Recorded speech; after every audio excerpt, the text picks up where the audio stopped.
ٹھیک ہے جی.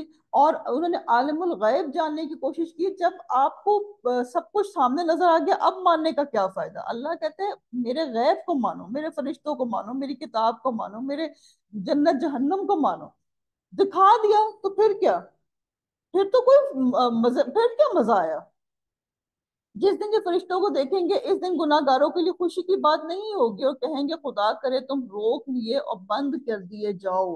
جی, یعنی کہ فرشتے دیکھیں گے تو پھر تو جان نکل جائے گی نا کہ یہ کیا چیز ہے. اور انہوں نے جو جو اعمال کیے تھے ہم نے ان کی طرف بڑھ کر انہیں پراگندہ ذروں کی طرح کر دیا. اللہم لا تجلنا منہم. یعنی کہ انہوں نے کچھ اچھے بھی اعمال کیے تھے لیکن اللہ تعالیٰ نے ان سب اعمالوں کو بالکل ضائع کر دیا.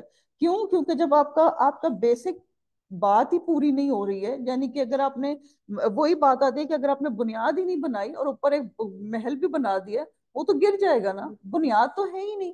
تو اسی طرح اللہ تعالیٰ نے ادھر کہا ہبا منصورا, کہ بالکل تباہ ٹھوکر, جیسے کہ ایک چیز کو ٹھوکر لگتی ہے اور بالکل چکنا چور ہو جاتی ہے نا, وہ ہو گیا. تو ان کے اعمال جو انہوں نے, ظاہر انسان عمل کرتا ہے تو کسی تھوڑی بہت تکلیف آتی ہی ہے نا کہ میں نے یہ کیا, میں نے وہ کیا, اور وہ آپ میں اور آپ سوچیں اللہ نہ کرے کہ وہ عمل آپ کا ضائع ہو جائے. تو ایسا اللہ تعالیٰ, اللہ سے رحم کی دعا مانگنی چاہیے. جیسے کہ اللہ معاف کرے 9/11 میں وہ دو اتنی بڑی بڑی بلڈنگز تھیں اور بس وہ جہاز لگے اور ختم, کچھ دیر کے بعد ہی سب بلڈنگز ختم ہو گئی. البتہ اس دن جنتیوں کا ٹھکانہ بہتر ہوگا اور خواب گاہ بھی عمدگی ہوگی, اور جس دن آسمان بادل سمیت پھٹ جائے گا, فرشتے لگاتار اتارے جائیں گے. اللہ خیر کرے. اور اس دن صحیح طور پہ ملک صرف رحمان کا ہی ہوگا, اور یہ دن کفار پہ بڑا بھاری ہوگا. یعنی کہ یہ جو دن ہے وہ انسان, کہتے ہیں کہ انسان, اب آگے جو آیت آ رہی ہے کہ انسان اپنے ہاتھوں کو چبا رہا ہوگا.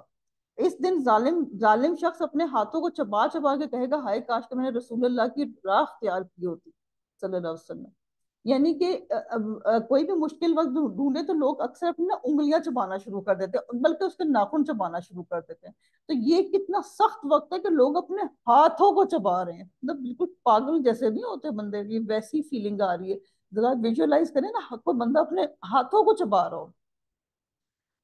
ہائے افسوس کاش میں نے فلاں کو دوست نہ بنایا ہوتا. کہیں آج میں اور آپ بھی تو نہیں یہ سمجھتے کہ کوئی ہمارا دوست ہے تو کوئی بات نہیں, کوئی بات نہیں, کوئی بات نہیں. نہیں, یہ وہ والی بات یاد رکھیں کہ جو برا دوست ہوتا ہے وہ لوہے کی دکان کی طرح ہوتا ہے, جس میں کہ لوہار, جس میں کہ آپ انٹر ہوتے ہیں, سوری, کوئلے کی دکان کی طرح آپ اس دکان میں انٹر ہوتے ہیں, آپ کچھ بھی نہ خریدیں تو کالک تو آپ کو لگتی ہی لگتی ہے.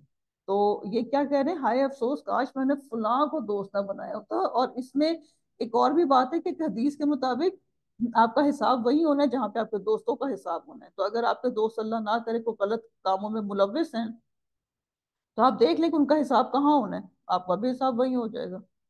تو اس لیے سب امپورٹنٹ ترین بات ہے کہ اگر کوئی برے دوست ہیں تو فوراً سے پہلے یا تو ان کو بھی تبلیغ کرنا شروع کر دیں, اور اگر آپ میں اتنا دم خم نہیں سمجھتے تو ان کو چھوڑیں.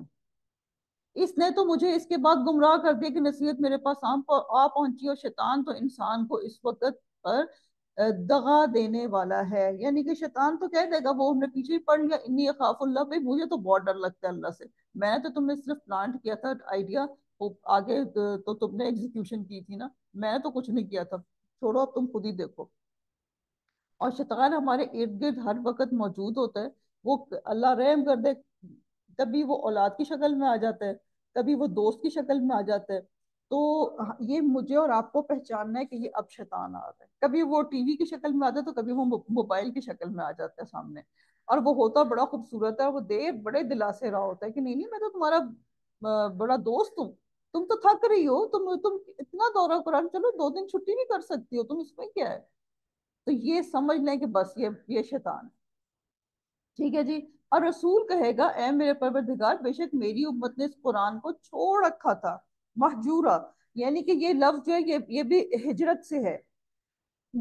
اس میں بہت سی چیزیں آ جاتی ہیں کہ جیسے کہ ایسا دوست, کوئی ایسا دوست ہو جو کہ کہے کہ قرآن کو قرآن سے ہی سیکھو. obviously یہ بات تو بالکل ٹھیک ہے کہ قرآن سے سیکھا جا سکتا ہے, لیکن وہ حدیث کا منکر ہو, تو یہ بھی قرآن کو چھوڑنے والی ہی بات ہے. کیوں؟ کیونکہ رسول پاک صلی اللہ علیہ وسلم کی جگہ جگہ آ رہا ہے. میں نے اور آپ نے پڑھ لیا، کہیں اطاعت آ رہی ہے، کہیں اتباع آ رہی ہے.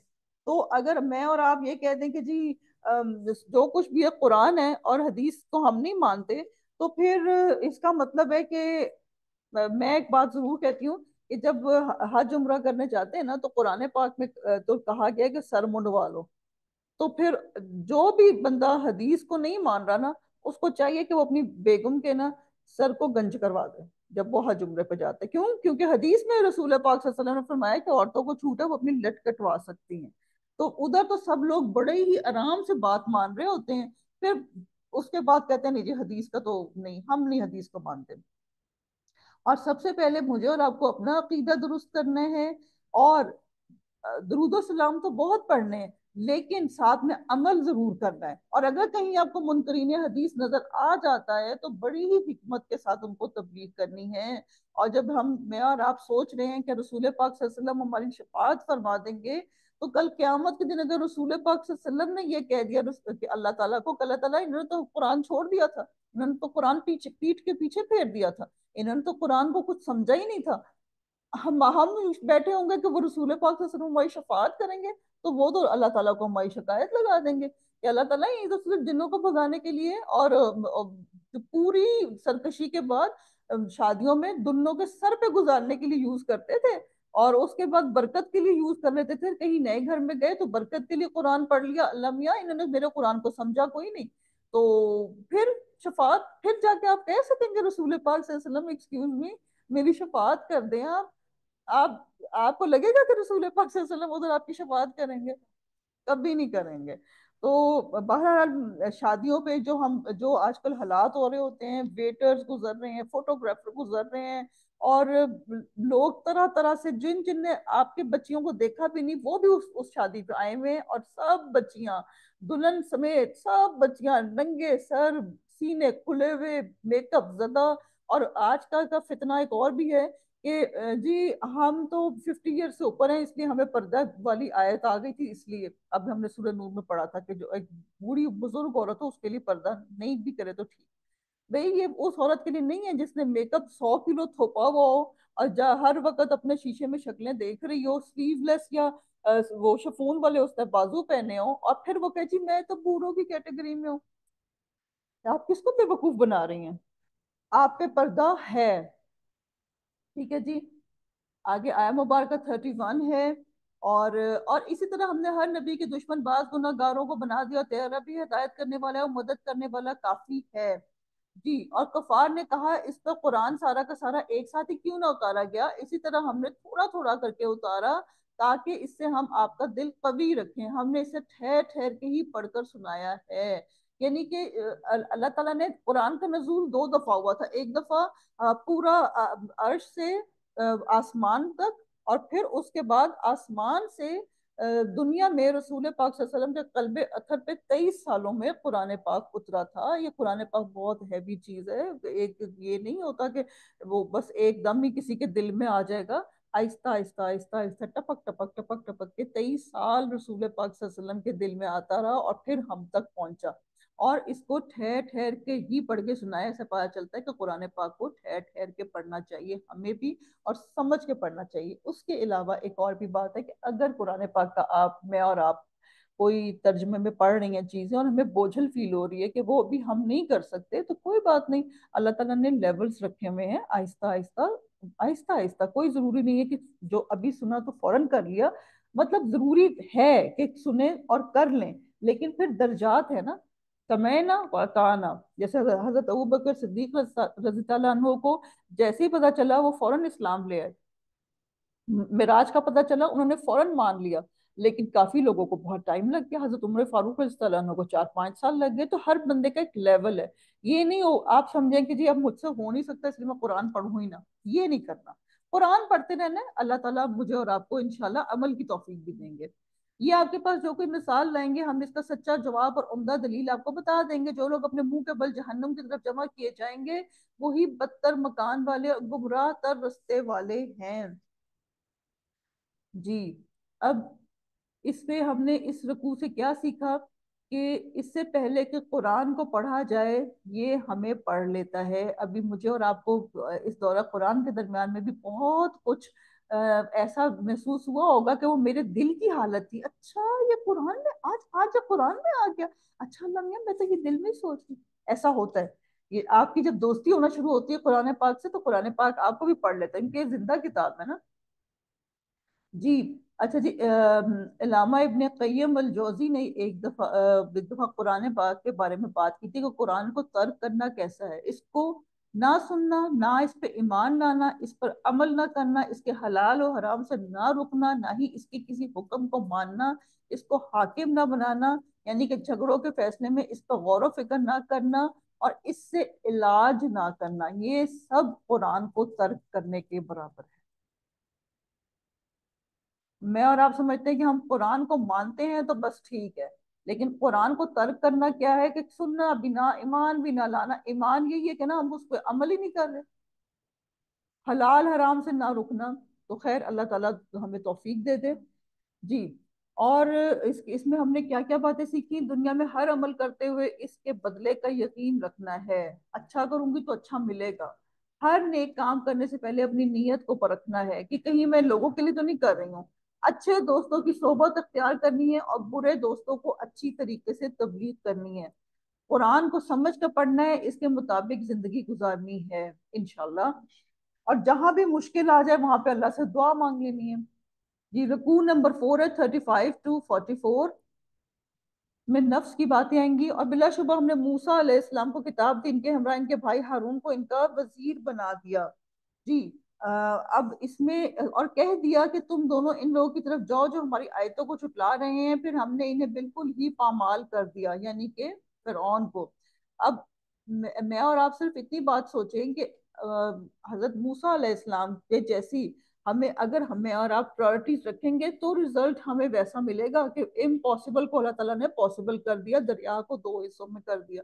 لیکن اگر میرے اور آپ کے کام فرعون جیسے ہوں گے تو پھر رزلٹ بھی فرعون جیسا ہی ہوگا نا. اور اللہ نہ کرے کہ ایسا رزلٹ ہو، اللہ تعالیٰ ہمیں اس سے پہلے ہی ہدایت دے دے.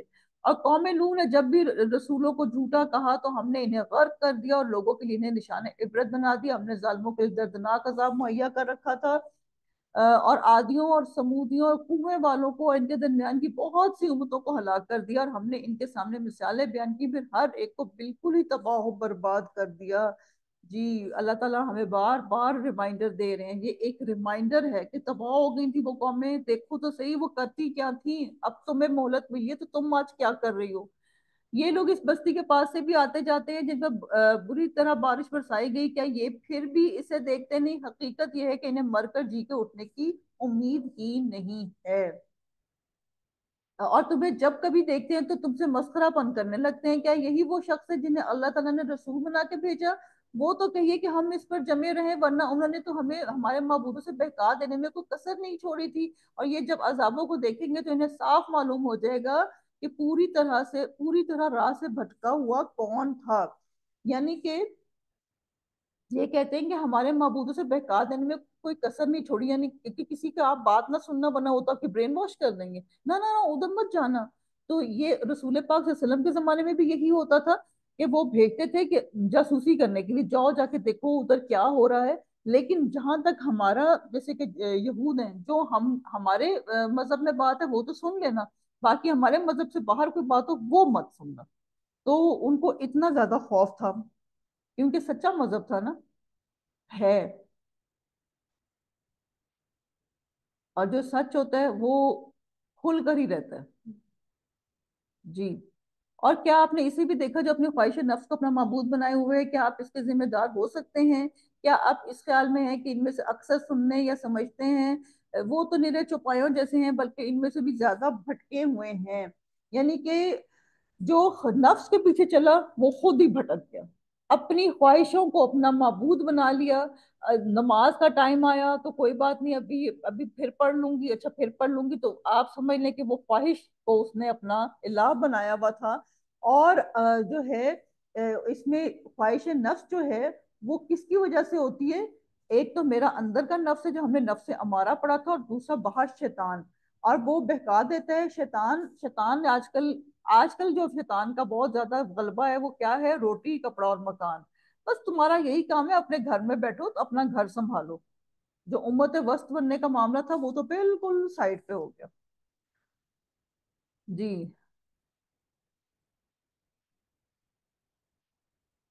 آگے ہم نے اس رکوع سے کیا سیکھا؟ کہ دعوت حق میں لوگوں کے ساتھ مل جل کر کام کرنا ہے. Team work is dream work. نفس پرست نہیں، اللہ پرست بننا ہے. حالات کے مطابق حکمت سے دوسروں تک بات پہنچانی ہے. یہ نہیں کہ اگلے بندے کو بھوک لگی ہے، اس سے باتھ روم جانا ہے اور آپ ان کو تبلیغ کرنا شروع ہو گئے. ایسے نہیں کرنا. لوگوں کے مذاق اور تنقید کی پرواہ کیے بغیر اپنا کام ایمانداری سے کرنا ہے. یعنی کہ رسول پاک صلی اللہ علیہ وسلم کا مشن اللہ تعالیٰ کی بات آگے پہنچانی ہے. جی. آگے ہے رکوع نمبر 5، آیات 45 to 60. اور کیا آپ نے نہیں دیکھا کہ آپ کے رب نے سائے کو کس طرح پھیلا دیا؟ اور اگر چاہتا تو اسے ٹھہرا ہوا ہی رکھ کر دیتا. پھر ہم نے آفتاب کو اس پر دلیل بنایا، پھر ہم نے اسے آہستہ آہستہ بھی طرف کھینچ لیا. وہی ہے جس نے رات کو تمہارے لیے پردہ بنایا، نیند کو راحت بنائی اور دن کو کھڑے ہونے کا وقت بنایا. یہ آج کے لوگ یہ بات ضرور سن لیں جو پورا دن سوتے ہیں اور پوری رات جاگتے ہیں. آپ فطرت سے الگ بات جب کریں گے تو پھر آپ کی نہ صحت رہے گی اور نہ ہی آپ کو برکت ملے گی. کیوں؟ کیونکہ اللہ تعالیٰ نے ہمارا میٹابولزم جو ہے وہ سورج کے ساتھ کر دیا ہے. جو چیزیں غذائیں آپ سورج کے ساتھ کھائیں گے تو آپ کو فائدہ ملے گا، وہی غذائیں جب سورج کے بغیر کھائیں گے تو آپ کو نقصان دیں گی. آپ نے بڑے بوڑھوں سے سنا ہوگا کہ جی رات کے وقت سیب نہ کھاؤ. وہ کیا وجہ تھی؟ وہ یہی وجہ تھی کہ رات کو سیب تو ہے لیکن جو اللہ تعالیٰ نے جو سورج کی نعمت دی ہے وہ رات کو نہیں ہے. اور رات ہمارے لیے کیا ہے؟ پردے کا کام ہے، سونے کا، آرام کا، سکون کا. سکون کریں. اور وہی ہے جو باران رحمت سے پہلے خوشخبری دینے والی ہواؤں کو بھیج کر ہم آسمان سے پاک پانی برساتے ہیں. کتنی خوبصورت آیات ہیں. ٹھنڈی ٹھنڈی ہواؤں کا لگ رہی ہیں مجھے تو. تاکہ اس کے ذریعے سے مردہ شہر کو زندہ کر دیں، اسے اپنی مخلوقات میں بہت سے چوپائیں اور انسانوں کو پلاتے ہیں. اور بے شک ہم نے اس سے ان کے درمیان طرح طرح سے بیان کیا تاکہ وہ نصیحت حاصل کریں، مگر پھر بھی اکثر لوگوں نے سوائے ناشکری کے مانا ہی نہیں. کتنی کلیئر آیات ہیں. اگر ہم چاہتے تو ہر بستی میں ایک ڈرانے والا بھیج دیتے، بس آپ کفار کا کہنا نہ مانیں اور قرآن کے ذریعے سے ان سے پوری طاقت سے بڑا جہاد کریں. جی. قرآن کے ذریعے سے جہاد. یہ اب میں اور آپ تلواروں سے تو جہاد نہیں کر سکتے. میں نے بہت ہی شروع میں آپ کو بتایا تھا کہ جہاد کے 9 لیولز ہوتے ہیں. تو جو پہلا جہاد کا لیول ہوتا ہے نا وہ جہاد بالنفس ہوتا ہے، اور آخری ہوتا ہے جہاد بالقتال. اور یہ سب ویلڈ ہے آج کے زمانے میں. ہمیں موقع ملے گا جس وقت جہاد بالقتال ضرور ہوگا. اور اس میں جو اب میں اور آپ کر سکتے ہیں قرآن کے ذریعے جہاد، وہ کلمی جہاد ہو سکتا ہے، وہ تبلیغ کا جہاد ہو سکتا ہے. جس وقت لوگ آپ کو منہ پہ بات سنا رہے ہیں اس وقت آپ حکمت کے ساتھ ان سے بات کریں تو یہ ایک بہت بڑا جہاد ہو سکتا ہے. ورنہ آپ یہ دیکھیں نا کہ لوگوں کے پاس بڑی بڑی ڈگریاں ہوتی ہیں. جیسے کہ مثال ہے، آج کوئی ایم اے کی ڈگری لے تو اس کو کچھ بھی نہیں سمجھا جا رہا. ڈاکٹر کی ڈگری کو کچھ نہیں سمجھا جا رہا. ایسے ہی 25,000 پہ ڈاکٹر رکھا جا رہا ہے آج کل. اتنی پڑھائیاں کرنے کے بعد اس کو کوئی کچھ نہیں سمجھ رہا، اسپیشلائز کرنا پڑ رہا ہے. تو جب تم قرآن کی تعلیم حاصل کر لو، قرآن کو دیکھ لو، تو اس کے بارے میں تو مجھے ایک ہی چیز یاد آتی ہے. حضرت عمر فاروق رضی اللہ عنہ نے اپنے مویشی دیکھ کے ایک دفعہ انہوں نے کہا کہ وہ اس وقت امیر المومنین بن چکے تھے. تو انہوں نے دور سے دیکھا کہ مویشی ہیں، تو انہوں نے کہا کہ دیکھو عمر تم پہلے کیا تھے، اسلام نے تمہیں امیر المومنین بنا دیا. یہ ہوتی ہے ایک علم والے کی شان. اور میں اور آپ سمجھتے ہیں کہ نہیں، بچوں کو دنیاوی علم سیکھنا لازمی ہے، لیکن ساتھ دین کا علم بھی سیکھنا اتنا ہی ضروری ہے، بلکہ اس سے بھی زیادہ ضروری ہے. تو جس طرح سے بھی ہو سکتا ہے دین کو آگے میں نے اور آپ نے بڑھانا ہے. جی. وہی ہے جس نے دو سمندر آپس میں ملا رکھے ہیں، ایک میٹھا اور مزیدار اور یہ ایک کھاری کڑوا، اور ان دونوں کے درمیان ایک حجاب اور مضبوط اوٹ کر دی ہے. جی. اس میں کھٹا مطلب یہ کہ میٹھا اور کڑوے کی بات آ گئی. تو اس میں اللہ تعالیٰ نے مجھے اور آپ کو یہ چیز سکھائی ہے کہ تمہارے پاس بھی حالات کبھی میٹھے ہوں گے کبھی کڑوے ہوں گے. یہ نہیں ہوگا کہ ہر وقت میٹھا میٹھا پانی چلے گا. تو جس وقت کڑوے حالات ہوں گے اس وقت صبر کر لینا، جس وقت میٹھے حالات ہوں گے اس وقت شکر کر لینا. ٹھیک ہے جی. اور لوگوں کے جو اگر آپ تبلیغ کر رہے ہیں اور کوئی مانے یا نہ مانے، آپ نے تبلیغ کرتے رہنا ہے. اور اگر لوگ آپ کو مذاق بنا رہے ہیں، آپ کو کڑواہٹ فیل ہو رہی ہے دل میں، آپ کو آپ کو ظاہر ہے انسان ہے، تکلیف تو فیل ہو ہی جاتی، تو اس وقت آپ نے صبر کر لینا، کیونکہ یہ ایک اللہ تعالیٰ نے کہہ دیا کھارا، کھاری یعنی کہ کڑوا، یہ جو چیزیں ایگزسٹ کرتی ہیں، اور لوگوں کے آنے جانے سے نہیں گھبرانا، یہ اللہ تعالیٰ پہ چھوڑ دینا، کوشش آپ کی ہوگی، لوگوں کا آنا جانا اللہ کی ذمہ داری ہے، ٹھیک ہے جی۔ اب آیا مبارکہ 54 ہے، یہ میری اور آپ کی بڑی فیوریٹ آیا مبارکہ ہونی چاہیے، اس میں بہت کچھ سیکھنے کی بات ہے۔ وہ ہے جس نے پانی سے انسان کو پیدا کیا، پھر سے نسب والا اور سسرالی رشتوں والا کر دیا، بلا شبہ آپ کا پروردگار ہر چیز پہ قادر ہے جی۔ اب اس میں سسرال کا ذکر آ گیا ہے، میں نے بھی جب یہ فرسٹ ٹائم آیا مبارکہ پڑھی تھی تو میں بڑی حیران ہوئی تھی، میں تو سمجھتی تھی کہ سسرال تو انسان خود ہی دیکھتا ہے کرتا ہے اور وہ ہوتے ہیں، لیکن اللہ تعالیٰ نے تو قرآن میں بھی لکھ دیا کہ جی سسرالی رشتے دار۔ تو سب سے پہلے تو یہ کہ جو بہنیں بھی سوچ رہے ہیں کہ بھئی کیا مسئلہ ہے، ہم تو قرآن پڑھنے بیٹھے تھے ادھر بھی سسرال آ ٹپکے ہیں، تو بھئی ادھر اللہ تعالیٰ نے لکھا ہے تو پھر لکھا ہے۔ اور مجھے اور آپ کو اس میں سے کچھ سیکھنے کی بات کیا ہے کہ سسرال میں بھی کبھی میٹھی باتیں ہوں گی، کبھی کڑوی باتیں ہوں گی، اللہ تعالیٰ نے پہلے میٹھے اور کڑوے کا ذکر کر کے پھر سسرال کا ذکر کر دیا ہے، تو اس کا مطلب ہے کہ سسرال میں بھی دونوں باتیں ہوں گی، اور مجھے اور آپ کو اس کو جب کڑوی باتیں ہوں گی تو صبر کرنا ہے۔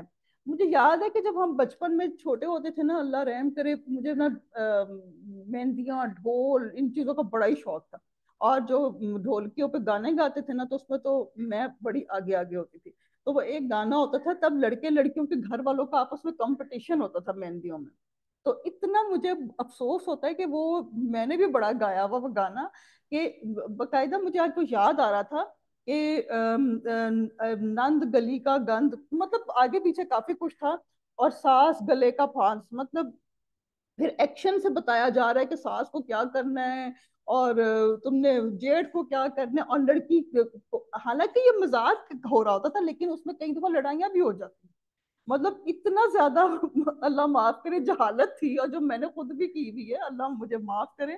بہرحال کہنے کی بات ہے کہ یہ چیزیں جب ہم کرتے ہیں تو غیر شعوری طور پہ بچی کی تربیت بھی ہو رہی ہوتی ہے۔ تو جی اب ایک بات ہے کہ کوئی عورت اگر ساس بنے تو وہ کیا کرے، سب سے پہلی بات ہے کہ وہ اپنی پوزیشن سمجھے کہ میں ساس ہوں، میں بزرگ ہوں، نمبر 1 بات۔ نمبر 2 بات یہ کہ بہو کو بیٹی نہیں سمجھنا۔ اب یہ آپ کو بڑا عجیب لگے گا کہ میں یہ بات کہہ رہی ہوں، کیوں؟ کیونکہ اللہ تعالیٰ نے اس کو بہو بنایا، آپ کی بیٹی نہیں بنایا، بایولوجیکلی اللہ تعالیٰ نے آپ کی بیٹی کو آپ کی بیٹی بنایا ہے، تو جو اللہ نے رشتے بنائے ہیں وہ بہترین ہے۔ آپ بیٹی کو جتنا مرضی ڈانٹ لیں، جو مرضی کر لیں، وہ پھر بیٹی ہے، وہ بھول جائے گی اور وہ یاد نہیں رکھے گی، لیکن بہو جو ہے اس کی ایک عزت نفس ہے، وہ اپنا گھر چھوڑ کر آئی ہے، وہ اپنی ماں باپ چھوڑ کر آئی ہوئی ہے، آپ اس کو اس طرح سے نہیں ڈانٹ سکتی جیسے آپ اپنی بیٹی کو ڈانٹتی تھی، اس لیے آپ اس کو نہیں ڈانٹ ڈپٹیں گی۔ اور بہوؤں کو بھی چاہیے کہ اپنی ساس کو ساس سمجھیں، ان کو عزت دیں، اور ہر وقت یہ نہ پوچھتی پھرے، مجھ سے واٹس ایپ پہ کئی دفعہ یہ سوال ہو رہا ہوتا ہے کہ کیا میرے ساس سسر کی خدمت کرنا میری ذمہ داری ہے؟ تو آپ یہ سوچیں، جو بہویں ہیں میں ان کو ریکویسٹ کروں گی کہ جو بچہ ایک ساس نے بالکل، ہم نے بھی پیچھے ہی پڑھ لیا نا کہ گوشت کا لوتھڑا تھا، گوشت کا بالکل لوتھڑے سے اس بچے کو پیدائش ہوئی اور پھر وہ آگے بڑا ہوا، تو ایک بچے کو ساس سسر نے اتنا بڑا کر دیا، اور پھر آپ کہتی ہیں کہ جی میں ساس سسر کی کوئی خدمت کرنے کی حقدار ہوں یا نہیں ہوں؟ جس اسلام نے ہمسایوں کے لیے اتنے سارے حقوق بیان کر دیے، تو کیا وہ ساس سسر کے لیے جو آپ کے ساتھ والے کمرے میں ان کے کوئی حقوق نہیں ہوں گے؟ بچیوں کو چاہیے کہ وہ صرف یہ کریں کہ جو مائیں ہوتی ہیں، جو ساسیں ہوتی ہیں، سسر ہوتے ہیں، وہ آپ کی عزت چاہتے ہیں، آپ ان کو عزت سے ایک چائے کا کپ بنا دیں، ساتھ کو ایک چھوٹی سی کوئی مزیدار سی چیز بنا دیں، وہ اس سے خوش ہو جائیں گے۔ اور اس کے علاوہ جو مائیں ہوتی ہیں، مائیں، اب تو ساسوں کی بات ہوگی نا، جو مائیں ہیں وہ کیا کریں؟ وہ اپنی بچیوں کی تربیت کریں، اور وہ اپنی بچیوں کی تربیت کیسے کریں؟ وہ ان کو سکھائیں محبت فاتح عالم، آپ محبت کریں گی تو آپ محبت کرنے سے دنیا کو فتح کر سکتے۔ مائیں اپنی بیٹیوں کو یہ سکھائیں، یہ نہ سکھائیں کہ بیٹی اچھا اگر کچھ کیا نا تم مجھے میسج کرنا، میں تمہیں فوراً جواب دوں گی کہ تم نے کیا کرنا ہے۔ ہر وقت اسٹریٹجیز نہ بنائیں، یہ کوئی جنگ کا میدان نہیں ہے، یہ ایک گھر ہے، اور وہ جو ساس صاحبہ ہیں وہ ان کی ایک ایج ہے، یقیناً وہ کوئی نہ کوئی دوائیاں بھی کھاتی ہیں، اگر وہ کچھ آگے پیچھے کر لیتی تھوڑا بہت صبر کر لیں۔ میں تو یہ بھی ایک بات کہتی ہوں، یہ بڑا ہی مجرب نسخہ ہے، میں نے اپنی بہت اسٹوڈنٹس کو کہا ہوا ہے کہ آپ اپنی سانس کے پیر دبا دیا کریں. کتنا ٹائم لگتا ہے؟ 5 منٹ. 5 منٹ زیادہ بتا رہی ہوں، 2 منٹ ان کے پیر دبائیں. کیوں؟ کیونکہ وہ آپ کے میاں کی جنت ہیں. وہ اگر اگر وہ ناراض ہوئی، آپ سے ناراض ہوئی، تو ظاہر ہے آپ کے ہسبینڈ کی جنت خراب ہو رہی ہے نا. یہ تو سوچیں، ذرا سوچیں تو صحیح، صرف دنیا کو تو نہ سوچیں. آپ کے ہسبینڈ کی جنت خراب ہو رہی ہے، آپ افورڈ کر سکتی ہیں تو ان کو منا کے، ان کو پیار محبت سے ایز اے بہو ان سے بہت محبت کریں، اور ساسیں بھی ان کو ان کی باتوں کو چھوڑ دیں. جیسے وہ اپنی بیٹیوں کو ہر ہر بات پہ ٹوکری ہوتی نا، بیٹا یہ نہ کرو، بیٹا وہ نہ کرو، وہ بہوؤں کو نہ کریں. یہ چیز بہت ضروری ہے.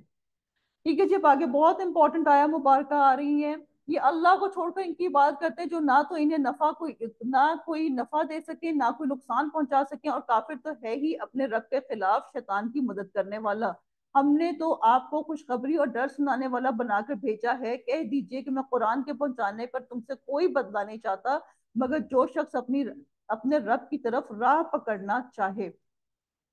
جی. تو اس میں ہمیشہ زندہ رہنے والے اللہ تعالیٰ پر توکل کریں. جسے کبھی موت نہیں، اور اس کی تعریف کے ساتھ پاکیزگی بیان کرتے رہیں. وہ اپنے بندوں کے گناہوں سے کافی خبردار ہے. اللہ تعالیٰ ہمیں اپنے گناہوں سے محفوظ رکھے، اور جو گناہ سے ہم ٹیمپٹیشنز لیتے ہیں، اللہ تعالیٰ ان ٹیمپٹیشن سے بھی دور کر دے ہمیں. وہی جس نے آسمان اور زمین ان کے درمیان کی سب چیزوں کو 6 دن میں پیدا کیا، پھر عرش پہ مصطفیٰ ہوا. وہ رحمان ہے. آپ اس کے بارے میں کسی خبردار سے پوچھ لیں. ان سے جب بھی کہا جاتا ہے کہ رحمان کو سجدہ کرو، تو جواب دیتے ہیں رحمان ہے کیا؟ کیا ہم اسے سجدہ کریں جس کا تو ہمیں حکم دے رہا ہے؟ اور اس تبلیغ نے ان کی نفرت میں مزید اضافہ کر دیا ہے. یعنی کہ مطلب پوچھ رہے رحمان کیا ہے.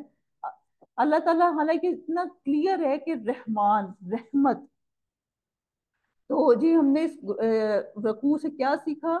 کہ ٹیم ورک کے بغیر ممکن نہیں کہ ہم کوئی بڑا کام کر سکیں. چھوٹے چھوٹے کام تو ہم بہت کر لیں گے، لیکن بڑے کام ٹیم ورک کے بغیر نہیں ہوتے. تو اس لیے کوشش کریں لائک مائنڈیڈ لوگوں کو اپنے ساتھ جوڑیں، اور وہ اللہ کا کام اور جو رسول پاک صلی اللہ علیہ وسلم کا مشن ہے وہ ساتھ لے کر چلیں.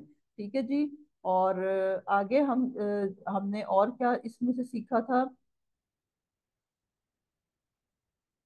کہ جیسے چٹنی کھٹی میٹھی ہوتی ہے نا، تو سسرالی رشتے بھی کھٹے میٹھے ہوتے ہیں. تو کوئی بات نہیں، کبھی چٹنی زیادہ کھٹی ہو جاتی ہے، کبھی چٹنی میٹھی ہو جاتی ہے. تو جیسے اب آج کل رمضان ہے، تو اکثر لوگ املی کی چٹنی بنا ہی رہے ہوتے ہوں گے. تو روزہ ہوتا ہے نا، تو پتہ نہیں چلتا. ہماری بھی کل کافی کھٹی بن گئی تھی چٹنی نا. تو اسی طرح سسرالی رشتے دار بھی ہوتے ہیں، کبھی کڑوے ہو جاتے ہیں، کبھی کھٹے ہو جاتے ہیں، کبھی میٹھے ہو جاتے ہیں. ٹھیک ہے. تو یہ بھی سوچنا ہے کہ کبھی کبھی کھٹے ہوتے ہیں تو کبھی کبھی میٹھے بھی تو ہوتے ہیں نا. اس لیے ضرور ضرور اپنے رشتہ داروں کی قدر کریں، اور کسی ایک دو واقعات پہ کوئی بات جو ہے نا ایک حتمی بات نہ کرنی. اور سسرال اور میکے میں بیلنس کرنا ہے، یہ لازمی بات ہے. اگر آپ کسی سے اپنائیت کے ساتھ رہیں گے نا، تو آپ کو ایک ٹائم آئے گا کہ وہ جسے کہتے ہیں نا کہ آئس بریک ہو جاتی ہے، وہ ہو جاتی ہے. تو کوئی کوئی رشتے ہوتے ہیں جو کہ آزمائش بھی ہوتے ہیں، کل ہی ہم نے پڑھا تھا. تو اپنے لیے بڑی حکمت کے ساتھ رہنا ہے. ٹھیک ہے جی. اب ہم نے اس کے علاوہ اب آگے رکوع نمبر 6 ہے، آیات 61 to 77 ہے. بات کرنے کو تو بے شمار ہے، لیکن ابھی ٹائم نہیں ہے. عباد الرحمان کی بات آئے گی اس میں. جیسے ہم نے کل پڑھا تھا، کل ہم نے سورہ مومنون کی سٹارٹ سے میں پڑھا تھا کہ مومنین کی صفات پڑھی تھیں. تو میں نے آپ کو بتایا تھا کہ سورہ معارج میں فرسٹ لیول مومن ہے، سورہ مومنون میں سیکنڈ لیول مومن ہے، اور اس میں جو مومن آئے گا وہ نمبر 1 مومن ہوگا. ٹھیک ہے جی. اللہ کرے میں اور آپ عباد الرحمان میں آ جائیں، ٹاپ مومن. بابرکت ہے وہ جس نے آسمان میں برج بنایا، اس میں آفتاب بنایا، منور مہتاب بنایا. اسی نے رات اور دن کو ایک دوسرے کے پیچھے آنے جانے والا بنایا. اس شخص کی نصیحت کے لیے جو نصیحت حاصل کرنے یا شکر گزاری کرنے کا ارادہ رکھتا ہو. رحمان کے سچے بندے وہ ہیں. اچھا جی. اب کوالٹیز دیکھیں. جو زمین پر مصلحت کے ساتھ چلتے ہیں، جب بے علم لوگ ان کے سامنے باتیں کرنے لگتے ہیں تو وہ کہہ دیتے ہیں کہ سلام. اچھا جی. اب یہ جو سلام ہے، یہ وہ والا سلام نہیں کہ کبھی میں آپ سے باتیں کرنے لگوں آپ مجھے کہیں السلام علیکم. ایسی بات نہیں ہے. ایسی بات ہے کہ سلامتی، مطلب ان کو سلامتی کے ساتھ آپ سائٹ پہ ہو جائیں۔ اور جو اس میں ایک لفظ یوز ہوا ہے نا کہ جب جاہل سامنے آئے، تو یہ جاہل جو ہوتا ہے نا، یہ عربی زبان میں وہ بندہ ہوتا ہے جو بہت غصے کا تیز ہو۔ اب ایک بندہ غصے کا تیز ہے، وہ ایک جیسے مثال ہے کہ طوفان آیا ہوا ہے، تو طوفان کے اوپر آپ بھی طوفان کھڑا کر دیں گی تو پھر کیا ہوگا؟ سب کچھ اڑ جائے گا نا۔ تو اس لیے آپ اس وقت حکمت سے، پیار محبت سے سائڈ پہ ہو جائیں، پھر جب وقت ہے تو بات کر لیں، ٹھیک ہے نا؟ اور جب اپنے رب کے سامنے سجدے اور قیام کرتے ہوئے راتیں گزار دیتے ہیں، جو یہ دعا کرتے ہیں، اے ہمارے پروردگار ہم سے دوزخ کا عذاب پرے ہی پرے رکھ، کیونکہ اس کا عذاب چمٹ جانے والا ہے، بے شک وہ ٹھہرنے اور رہنے کے لحاظ سے بدترین جگہ ہے۔ جی، یہ والی دعا ہمیں سورہ فرقان 65 66 جو ہے وہ شعوری طور پہ مانگنی چاہیے، ٹھیک ہے جی۔ اور جو خرچ کرتے وقت بھی اسراف کرتے ہیں، نہ بخیلی بلکہ ان دونوں کے درمیان معتدل طریقے پر خرچ کرتے ہیں، اور اللہ کے ساتھ کسی دوسرے معبود کو نہیں پکارتے، اور کسی ایسے شخص کو جسے قتل کرنا اللہ تعالیٰ نے منع کر دیا ہو وہ بجز حق قتل نہیں کرتے، نہ وہ زنا کے مرتکب ہوتے ہیں، اور جو کہ یہ کام کرے وہ اپنے اوپر سخت وبال لائے گا، اس سے قیامت کے دن دوہرا عذاب کیا جائے گا، وہ ذلت و خواری کے ساتھ ہمیشہ رہے گا۔ جی، اس میں اب آپ دیکھیں کہ 65 نمبر آیا مبارکہ میں حسن بصری رحمہ اللہ نے ایک دفعہ فرمایا تھا کہ لوگ اس ایک ٹائم پہ نیکی کر کے اتنا ڈرتے تھے کہ آج گناہ کر کے لوگ نہیں ڈرتے۔ یہ اللہ تعالیٰ کے نیک بندے ہوتے ہیں، وہ نیکی کر کے بھی خوف زدہ ہوتے ہیں کہ پتہ نہیں اللہ کو پسند آئی ہوگی، قبول ہوئی ہوگی، میری اس میں کیا کیا غلطیاں ہوں گی۔ تو آگے ہم پڑھتے ہیں، سوائے ان لوگوں کے جو توبہ کریں، ایمان لائیں، نیک کام کریں، ایسے لوگوں کے گناہوں کو اللہ تعالیٰ نیکیوں سے بدل دیتا ہے، اللہ بخشنے والا مہربانی کرنے والا ہے۔ اور جو شخص توبہ کرے اور نیک عمل کرے وہ تو اللہ کی طرف سچا رجوع کرتا ہے۔ یعنی کہ اب پھر بتا دیا کہ ان میں سے جو پچھلی ایک پوری چیک لسٹ ہے، اس میں سے اگر کوئی کسی سے کوئی گناہ کر بھی لیا ہے تو وہ پھر بھی ٹاپ کا مومن بن سکتا ہے، اگر وہ سچی توبہ کر لے اور پھر نیک عمل کرنے کا ارادہ کر لے، اللہ کی طرف رجوع کر لے۔ تو یہ کتنی بڑی خوشخبری ہے میرے اور آپ کے لیے۔ اگر میں اور آپ آج تک بالکل غافل قسم کے مومن تھے، تو آج میرے اور آپ کے پاس سارا اوپن فورم موجود ہے، ہم ٹاپ کے مومن بن جائیں، عباد الرحمن بن جائیں انشاءاللہ، اللہ تعالیٰ ہمیں بنا دے، ٹھیک ہے جی۔ اور جو لوگ جھوٹی گواہی نہیں دیتے اور جب کسی لغو چیز پر ان کا گزر ہوتا ہے تو شرافت سے گزر جاتے ہیں۔ جی، جھوٹی گواہی دینا بہت بری بات ہے۔ سب سے پہلی بات تو یہ کہ اس کا کبیرہ گناہ ہے، اور اس کے لغو چیز کیا ہوتی ہے کہ وہ چیزیں جو کہ جھوٹ پر مبنی ہوں۔ اب دیکھیں نا، کئی دفعہ اللہ رحم کر دے، ہم بہت کچھ ایسا دیکھ رہے ہوتے ہیں جو ہمیں خود بھی پتا ہوتا ہے کہ یہ کچھ سچ وچ نہیں ہے، ہم اس پہ اپنا ٹائم سپینڈ کر رہے ہوتے ہیں۔ تو ہر طرح کی چیز جو اللہ کی راہ میں ہمیں روک رہی ہے وہ لغو، اس کو چھوڑ دیں۔ اور جب ان کے رب کے کلام کی آیتیں سنائی جاتی ہیں تو اندھے بہرے ہو کر ان پر نہیں گرتے، یعنی کہ سنا، پاس کر دیا، اگنور، پھر وہی روش۔ تو اندھے بہرے نہیں ہوتے بلکہ دھیان سے دعا کرتے ہیں اور اللہ تعالیٰ کی آیتوں کو غور کرتے ہیں، اور یہ دعا کرتے ہیں کہ ہمارے پروردگار تو ہمیں ہماری بیویوں اور اولاد سے آنکھوں کی ٹھنڈک عطا فرما، ہمیں پرہیزگاروں کا پیشوا بنا دے۔ جی، بڑی خوبصورت دعا ہے۔ آئیے ابھی ہم اپنے سب کے لیے، اپنے شوہروں کے لیے، اپنے اولادوں کے لیے مانگ لیتے ہیں۔ ربنا هب لنا من ازواجنا وذرياتنا قرة اعین واجعلنا للمتقین اماما۔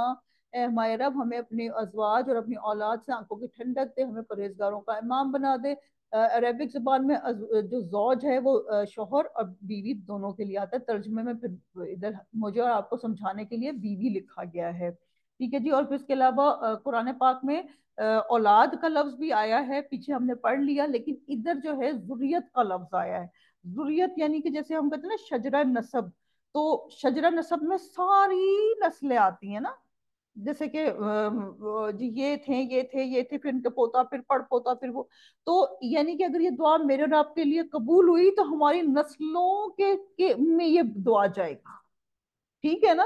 تو انشاءاللہ، اور پھر انشاءاللہ ہم قیامت والے دن کھڑے ہوں گے تو ہمیں پتہ چلے گا جی ایک فوج کی فوج مومنین کے ہمارے ساتھ کھڑی ہوئی ہے، متقین کی، تو ہم دیکھیں گے تو یہ تو ہماری اس دعا کا نتیجہ تھا جس میں ہمارے نسلوں کے بچے کھڑے ہوئے ہیں ہمارے ساتھ انشاءاللہ۔ تو ادھر یہ بھی بات ہے کہ جیسے مائیں اتنی محنت کرتی ہیں نا بچوں کو کھانا کھلانے میں، ان کو کبھی دودھ میں روح افزا ملا دیتی ہیں، چلو بھی میرا بچہ دودھ پی لے، چلو جی روٹی میٹھی روٹی پکا دیتی ہیں، اس کو میٹھی روٹی پسند ہے، کھانا نہیں کھا رہا، یہ مطلب 100 جتن کرتی ہیں۔ تو ایسے ہی 100 جتن ہمیں کرنے ہیں اپنے بچوں کو قرآن سے جوڑنے کے لیے، اللہ سے جوڑنے کے لیے، اور فکر بھی کرنی ہے کہ ہائے اس نے آج آج قرآن نہیں پڑھا، اس کی فکر کرنی ہے مجھے اور آپ کو، ٹھیک ہے جی۔ یہی وہ لوگ ہیں جنہیں ان کے صبر کے بدلے جنت کے بلند و بالا خانے دیے جائیں گے، جہاں انہیں دعا سلام پہنچایا جائے گا۔ اللہ کرے ہمیں بھی جنت کے بلند بالا خانے ملے، اور اس میں یہ ہمیشہ رہیں گے۔ وہ بہت ہی اچھی جگہ اور عمدہ مقام ہے، کہہ دیجئے اگر تمہاری دعا التجا پکارنا نہ ہوتی تو میرا رب تمہاری مطلق پرواہ نہ کرتا، تم تو جھٹلا چکے، اب ان قریب اس کی سزا تمہیں چمٹ جانے والی ہوگی۔ جی الحمدللہ رکوع پورا ہوا۔ اس میں ہم نے اس رکوع سے یہ سیکھا کہ جو اس میں ہم جلدی جلدی عباد الرحمان کی جو کوالٹیز ہیں وہ دوبارہ سے کر لیتے ہیں۔ وہ کیا کرتے ہیں جو عباد الرحمان ہوتے ہیں؟ انکساری اور بردباری کرتے ہیں، تہجد پڑھتے ہیں، اللہ کا خوف رکھتے ہیں، فضول خرچی اور بخیلی فضول خرچی بھی نہیں کرتے اور بخیلی بھی نہیں کرتے، شرک سے بچتے ہیں، زنا نہیں کرتے، ناحق قتل نہیں کرتے، توبہ کرتے ہیں، جھوٹ چھوڑ دیتے ہیں، اور بدسلوکی کرنے والوں کے ساتھ درگزر کر لیتے ہیں، اور حق کی دعوت کو قبول خود بھی قبول کرتے ہیں اور آگے بھی پہنچاتے ہیں، دل جوڑ دیتے ہیں، تانے نہیں دیتے، الجھاتے نہیں ہیں، سلجھانے والے لوگ ہوتے ہیں، اور ہم ان شارٹ کہیں تو وہ اللہ کے بڑے ہی پیارے بندے ہوتے ہیں، ٹھیک ہے جی۔ اور رات کی عبادات جو ہے نا، اس میں رات کی عبادات کا ذکر آیا تو رات کی عبادات جو ہوتی ہے نا وہ بڑی ہی خوبصورت عبادات ہوتی ہیں۔ سب سے پہلی بات تو یہ اللہ سے راز و نیاز کرنے کی بات ہوتی ہے۔ صبح کے وقت ہمیں اور اتنے لوگ ہوتے ہیں ارد گرد، وہ فوکس نہیں بنتا جو رات کی عبادت میں فوکس بنتا ہے۔ تو اور اس رات کی عبادت سے علماء کرام کہتے ہیں کہ آپ کی عقل بھی تیز ہوتی ہے، اور اللہ تعالی ہم سب کو توفیق دیں کہ ہم راتوں کو جاگ جاگ کے اللہ کی عبادت کر سکیں۔ جی آگے چلتے ہیں۔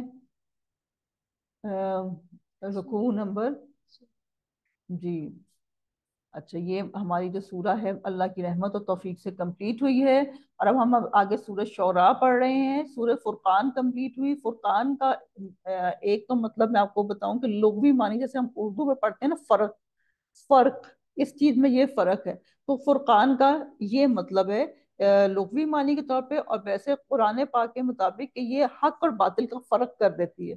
قرآن پاک کا ایک نام فرقان بھی ہے کہ یہ جھوٹ اور سچ بالکل کلیئر ہو جاتا ہے۔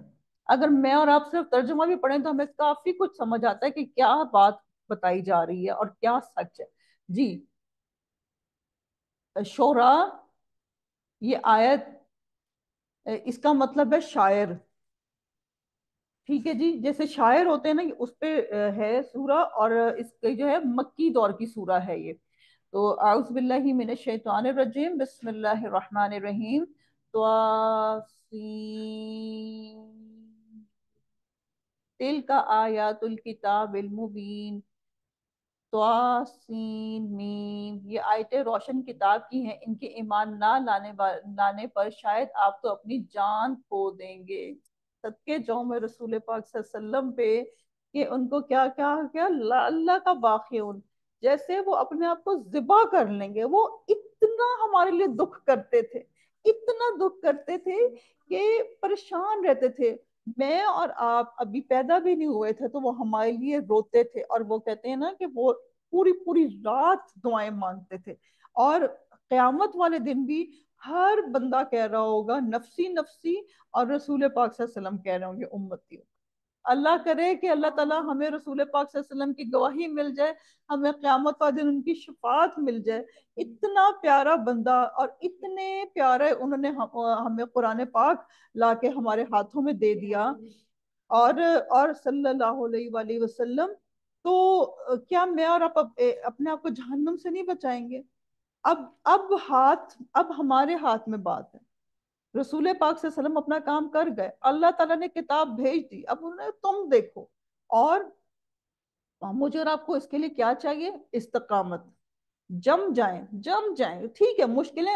آپ دیکھیں اگر اللہ نہ کرے آج آپ یہ کام چھوڑ دیں، قرآن پڑھنا پڑھانے کا کام چھوڑ دیں، تو کیا آپ کی زندگی میں مشکلیں نہیں آئیں گی؟ آئیں گی.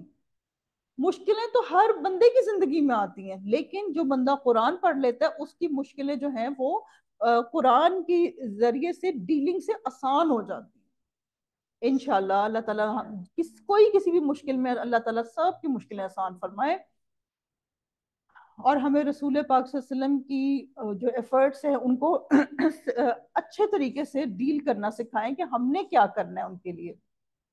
کچھ نہ کچھ تو ہمیں بھی ریٹرن کرنا چاہیے نا، حالانکہ ہم کسی قابل نہیں کہ ہم رسول پاک صلی اللہ علیہ وسلم کو کچھ ریٹرن کریں، لیکن ہم اپنی عبادات سے، اپنے اعمال سے ہم اللہ تعالیٰ کو بھی کہیں کہ اللہ تعالیٰ ہمارے رسول پاک صلی اللہ علیہ وسلم نے ہمارے لیے بڑی کوششیں کی تھی، ہم ان پہ درود پاک پڑھتے ہیں اور ہم چاہتے ہیں کہ ہم بھی کچھ ریٹرن کریں. تو چلو قیامت والے دن ہم جب ان سے ملاقات کریں، میرا ایک اپنا سوچ ہے کہ میں کہوں رسول پاک صلی اللہ علیہ وسلم بس جو ایک کمزور تھی، بہت ہی بے وقوف سی تھی، لیکن کوشش کر رہی تھی، بس اتنی سی بات ہے. اب بس اللہ تعالیٰ ہمیں اللہ ہماری یہ کوشش قبول و منظور فرمائے، کیونکہ ہم ہیں تو بہت ہی کمزور لوگ نا، منٹ منٹ میں تو پھسل جانے والے. لیکن اللہ تعالیٰ ہمیں یہ موقع دے کہ ہم رسول پاک صلی اللہ علیہ وسلم سے بات کر سکیں، اور وہ ہمیں یہ نہ کہہ دیں ہمارے لیے کہ انہوں نے تو قرآن چھوڑ دیا تھا. بہرحال مجھے جب یہ آیت میں پڑھتی ہوں تو مجھے بہت رونا آتا ہے کہ ہم نے ان کی کوششوں کی قدر نہ کی. اور اگر ہم چاہتے تو ان پر آسمان سے کوئی ایسی نشانی اتارتے کہ جس کے سامنے ان کی گردنیں خم ہو جاتی، اور ان کے پاس رحمان کی طرف سے جو بھی نئی نصیحت آتی ہے یہ اس سے روح گردانی کرنے والے بن کے ان لوگوں نے جھٹلایا ہے. اب ان کے پاس جلدی سے اس کی خبریں آ جائیں گی جس کے ساتھ وہ مسخرہ پن کر رہے ہیں، مذاق ہی مذاق. یہ میں نے جو اپنی زندگی میں انالیسس ہے میرا کہ یہ وہ لوگ ہوتے ہیں جو سوچتے سمجھتے کم ہیں، جو ہر وقت مذاق کر رہے ہوتے ہیں نا. تو میں نے اپنے لیے ایک علاج نکالا ہوا ہے کہ دن میں کم از کم بھی 10 سے 15 منٹ بالکل آنکھیں بند کر کے سوچنا کہ آج کے دن میں نے کیا کیا کیا تھا، اگر کوئی میں نے مذاق کیا تھا تو وہ میں نے کیوں کیا تھا. تو پھر مجھے کافی حد تک پتا چلتا ہے کہ مجھے میں نے سوچا نہیں. میں اپنی بات کروں گی کہ میرے محاسبے کی بات یہ تھی کہ جہاں انسان سوچ سمجھ نہیں رکھتا تو وہاں پہ مذاق ہوتا ہے. آج میں نے دیکھا کہ بہت سے بچے جو ہے وہ میمز بنا رہے ہوتے ہیں، اور ان میں بھی زیادہ تر تعداد یہی ہے کہ بس اپنا کانٹینٹ بنائے جاؤ بنائے جاؤ بنائے جاؤ، سوچو مت کہ یہ اچھا ہے یا برا ہے. تو پلیز ہر بات سے پہلے 10 دفعہ سوچیں کہ میں نے یہ کرنی ہے یا نہیں کرنی. کیا انہوں نے زمین پہ نظریں نہیں ڈالی کہ ہم نے اس میں ہر طرح کے نفیس جوڑے کس قدر اگائے؟ اب بے شک اس میں یقیناً نشانی ہے، ان میں سے اکثر لوگ مومن نہیں ہیں، اور تیرا رب یقیناً وہی غالب اور مہربان ہے. جی یہ ماشاءاللہ سے رکوع کمپلیٹ ہوا ہے، اور اس رکوع میں ہم نے کیا سیکھا کہ جب تک ہمارے اندر بھی یہ جو رسول پاک صلی اللہ علیہ وسلم کے اندر ایک بقا کی کیفیت تھی نا، کہ اللہ تعالیٰ نے کہا کہ آپ جان کھو دیں گے، جب تک میرے اور آپ کے اندر یہ کیفیت نہیں ہوگی ہم آگے دعوت کا تبلیغ کا کام نہیں کر سکتے. اتنا درد لانا ہے امت کے لیے، اتنا درد. جی میں نے اور آپ نے کیا سیکھا؟ اپنے اور دوسروں کی ہدایت کی فکر اور دعا کرنی ہے. نبی صلی اللہ علیہ وسلم جیسی ہدایت دینے کی تڑپ اپنے دل میں رکھنی ہے. قرآن پڑھ کر جو بات سمجھ آ جائے اسے فوراً اپنا لینا ہے. غلط رسموں پہ ضد اور ہٹ دھرمی کی وجہ سے قائم نہیں رہنا. جی رکوع نمبر 2 ہے، آیات 10 to 33 ہیں، اور اس میں بھی ہم موسیٰ علیہ السلام کے بارے میں پڑھیں گے. اور جب آپ کے رب نے موسیٰ علیہ السلام کو آواز دی کہ تو ظالم قوم کے پاس جا، قوم فرعون کے پاس، کیا وہ پرہیزگاری نہ کریں گے؟ اللہ یتقون، کیا وہ ڈرتے نہیں؟ جی اس میں جو ہے وہ چلیں ابھی بات پوری کرتے ہیں پھر میں آپ کو تھوڑا سا بتاتی ہوں.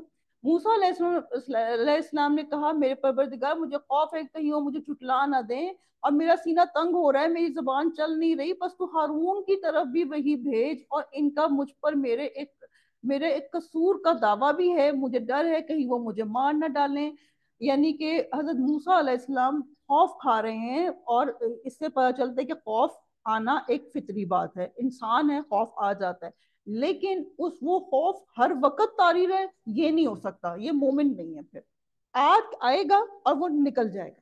جیسے کہ ایک ڈاکٹر اسرار کا بہت خوبصورت لیکچر میں سن رہی تھی مومن کا، کہ مومن کا معاملہ کیا ہے کہ جیسے آگ ہے نا، تو وہ آپ نے دیکھی تو آپ نے اچانک گھبرائے، او آگ، لیکن فوراً آپ کنٹرول میں آئے اور آپ نے کہا کہ اچھا میں نے ساتھ کے ساتھ کیا کیا ڈیلنگ کرنی ہے.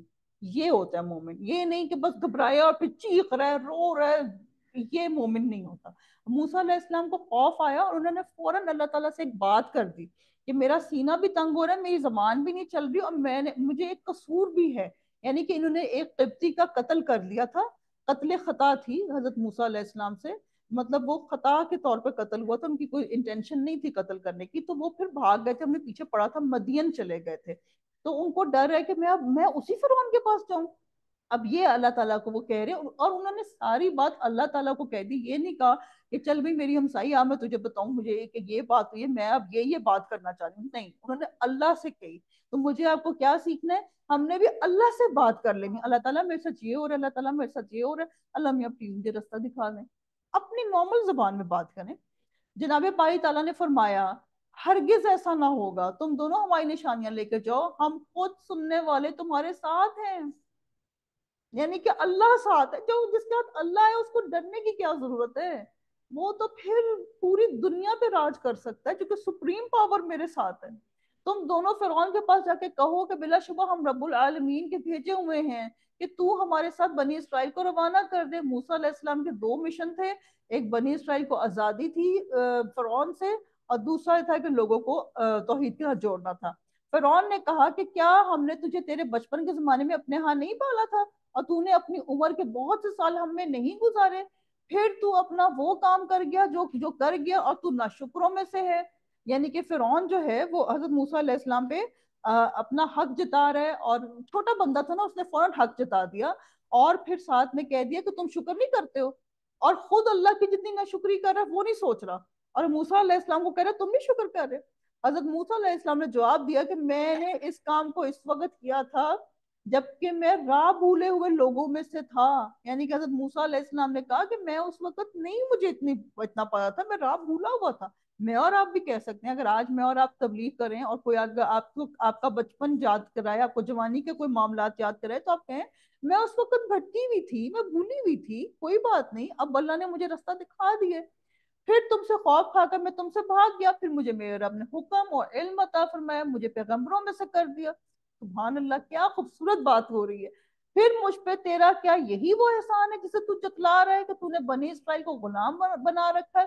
اچھا جی، موسیٰ علیہ السلام بالکل نہیں ڈرے. انہوں نے کہا تمہارا کیا احسان ہے مجھ پہ، کہ یہ احسان ہے کہ تم نے میری قوم کو غلام بنایا ہوا ہے. اور مجھے اور آپ کو پتا ہونا چاہیے کہ غلام کیا ہوتے تھے، کہ غلاموں کو کوئی پیسے نہیں ملتے تھے، جو اگر ان کا دل ہوگا تو وہ کھانا دے دیں گے، نہیں دل ہوگا تو کھانا بھی نہیں دیں گے. اور اگر غلام کو کسی اور جگہ کام پہ بھیجا جاتا تھا تو غلام کو جتنے پیسے ملتے تھے کام کے، وہ سارا اس کا آقا رکھتا تھا. غلام کو کچھ نہیں ملتا تھا، جسٹ لائک جانور. فرعون نے کہا رب العالمین کیا چیز ہے؟ اب دیکھیں جی، ایک تکبر کا انداز، ایک بدتمیزی کا انداز، وہ کیا چیز ہے؟ جیسے کئی دفعہ آج بھی لوگ کہتے ہیں اچھا اچھا وہ ہے، یہ کیا چیز ہے، وہ والا انداز ہے. حضرت موسیٰ علیہ السلام نے فرمایا وہ آسمانوں اور زمین میں ان کے درمیان کی تمام چیزوں کا رب ہے اگر تم یقین رکھنے والے ہو. اب موسیٰ علیہ السلام بالکل بے نیاز، تنقید سے بے نیاز، اور انہوں نے فوراً تبلیغ کر دی. فرعون نے اپنے ارد گرد والوں سے کہا کیا تم سن نہیں رہے؟ حضرت موسیٰ علیہ السلام نے فرمایا وہ تمہارا تمہارے اگلے باپ داداؤں کا پروردگار ہے. فرعون نے کہا لوگو، تمہارا یہ رسول جو تمہاری طرف بھیجا گیا یہ تو یقیناً دیوانہ ہے. چلو جی، اب ایک اور بات ہو گئی، یہ تو بالکل دیوانہ ہو گیا. جیسے کہ ہم نے پہلے ہی پڑھا، رسول پاک صلی اللہ علیہ وسلم کو بھی کہا، اس نے پھر یہ بھی کہہ دیا. اچھا جی، اب اپنے لوگوں سے پوچھا.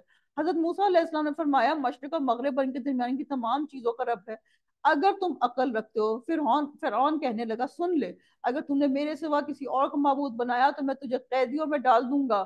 اچھا جی، حضرت موسیٰ علیہ السلام تبلیغ کرتے جا رہے ہیں، فرعون بدتمیزی کرتا جا رہا ہے. اب آپ یہ دیکھیں کہ جب آپ نے تبلیغ کرنی ہے تو لوگ بدتمیزی بھی کریں گے، لوگ آپ کو ڈانٹیں گے بھی، لوگ باتیں بھی کریں گے، لیکن آپ نے بڑے ہی حکمت سے بات کرنی ہے. موسیٰ علیہ السلام کیسے حکمت سے بات کر رہے ہیں، مشرق اور مغرب اور ان کے درمیان کی تمام چیزوں کا رب. اب کسی ایک بھی بندے کو، ذرا سا سلیم الفطرت بندے کو یہ آیت سنائی جائے گی نا تو اس کی آنکھوں سے آنسو نکلیں گے.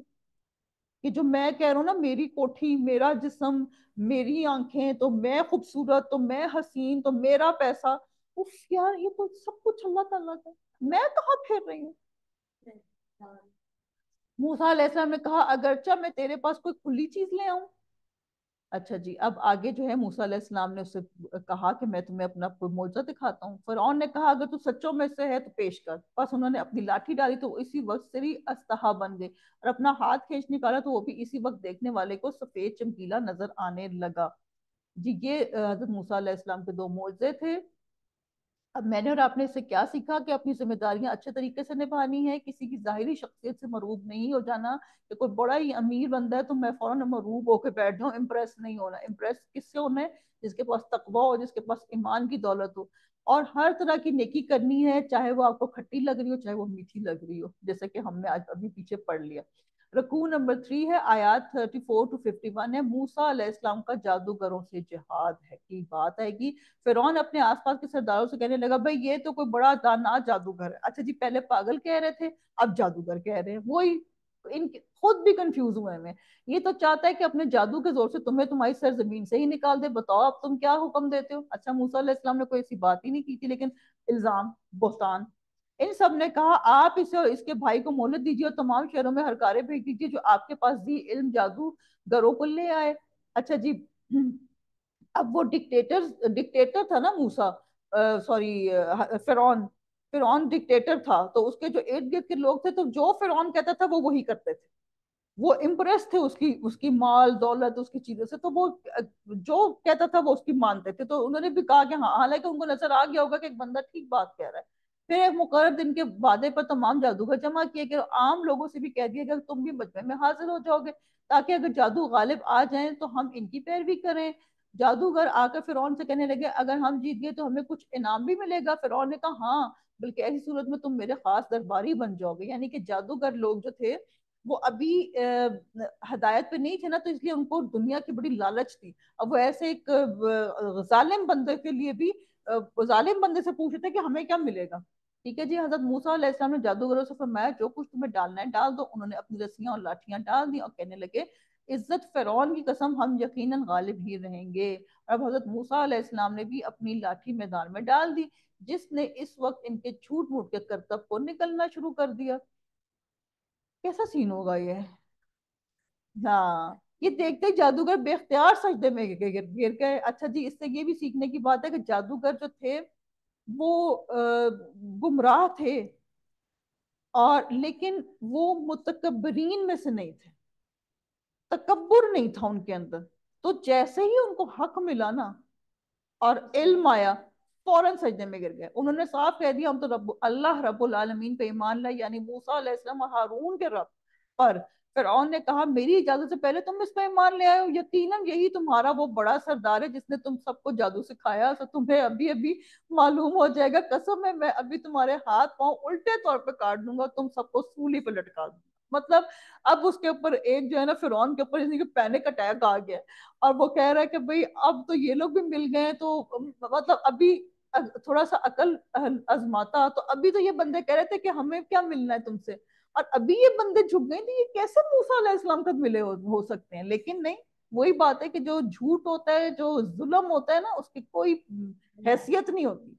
انہوں نے کہا کوئی حرج نہیں، ہم تو اپنے رب کی طرف لوٹنے والے ہی ہیں. اچھا جی، یہ بات میرے اور آپ سے سیکھنے والی ہے کہ وہ ابھی منٹ بیفور جادوگر تھے. جادو کبیرہ گناہ ہے. اللہ تعالیٰ کہتا ہے کہ اس کو جب تک توبہ استغفار نہیں اور دوبارہ ایمان کی تجدید نہیں کرے گا، وہ لا الہ الا اللہ پھر نہیں پڑے گا، توبہ استغفار نہیں کرے گا، وہ مسلمان نہیں ہے. وہ بندہ منٹ میں ایسا پلٹا کہ انہوں نے کہا کہ کوئی بات نہیں، ٹھیک ہے، اٹس اوکے، ہم تو ویسے بھی اللہ کی طرف ہی لوٹنے والے ہیں، یعنی کہ موت تو ہمیں آنی ہی آنی ہے. اس بنا پر کہ ہم سب سے پہلے ایمان والے بنے ہیں، ہمیں امید پڑتی کہ ہمارا ہماری سب خطائیں معاف کر دے گا انشاءاللہ. اللہ سے دعا ہے کہ اللہ تعالیٰ ہماری بھی خطائیں معاف کر دیں. جی. اور اس میں مجھے آپ نے کیا سیکھا کہ تنقید ہو یا تعریف، کام کرتے رہنا ہے. حق بات جہاں سے ملے فوراً قبول کر لینی چاہیے. دل میں تعصب کی اینک نہیں لگانی چاہیے کہ نہیں نہیں یہ میرے فرقے کی بات نہیں تو نہیں نہیں نہیں نہیں. حق بات، سچ بات دل کو پتہ چل جاتی ہے، وہ مان لیں.